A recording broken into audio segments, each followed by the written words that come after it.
एकल ग्रामोत्थान फाउंडेशन जरंगलोई सुंदरगढ़ जिले में आज विश्व पर्यावरण दिवस पालन करा जाउछि। एई दिवस उपलक्षे आज आम पाखे अतिथि बसती। आज ये दिनटी विश्व एक मंगल दिन अच्छी। आज मनुष्य समग्र विश्व को तार उपभोग करुछि, नष्ट करने लगुच, विश्वर प्रदूषण करुछि। एणु ये जो विश्व प्रदूषण होगा द्वारा आज पृथ्वीर जो उत्ताप्त बढ़ी जाइए। आज जून 5 तारीख आज दिन में आम गोटे पाखे एत पंखा लगला सत्वे एत एसी लगला सत्वे भी आम बसी पारूनु, जेहेतु परिवेशटा बहुत गरम हो।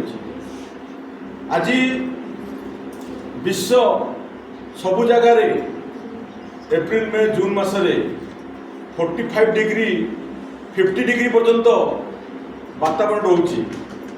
यही समय समस्ते त्राही त्राही कर मनुष्य जिते सुविधावादी है से परिवेश को क्षति करने लगा। एणु आम समस्त अनुरोध अच्छी विश्व को रक्षा करवा, जंगल को रक्षा करवा, प्रकृति को रक्षा करवा, माटी माँ को रक्षा करवा एवं गोवंश को सुरक्षा देवा, गोवंश रक्षा करवा, प्रत्येक जीवजंतु को भी रक्षा करवा। आज अधिकांश जीवजंतु नष्ट हो लगी। आम घर चटिया आगे जानूँ गोटे घर चटिया हूँ आमर बहुत उपकारी पक्षी, कि आज घर चटिया संपूर्ण भाव में नष्ट होबार लगी देखा मिलूनी। सेमिति गोटे गुद्र पक्षी रावण कहते जोटा कि परिवेश पर से आमर बहुत काम करथिला। जिते भी गंदगी होता, जिते भी जहाँ होता से सफा करथिला, किंतु से आज समाज में देखा जाऊनी, विश्व में देखा जाऊनी, तार नष्ट हो जाए। बहुत प्रकार सरीसृप, ये सरीसृप भी क्षति होकर लगी। लोक जो जहाँ को देखिले साप को देखिले सागे सागे मारी दौरान न बुझी न विचारी, किंतु सापटा एत उपकारी जाना।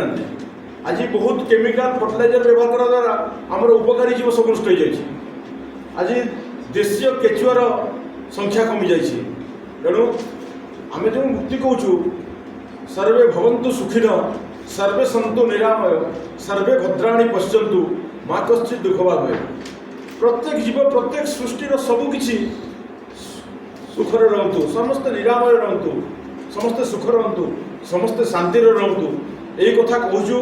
एणु आज दिनटी समस्ते आज शपथ करवा आम जीवन में गछ को मारिबा नहीं, बरं प्रति वर्ष निज जीवन में निज जगार प्रति वर्ष 10-10टा गछ लगवार आवश्यक अच्छी।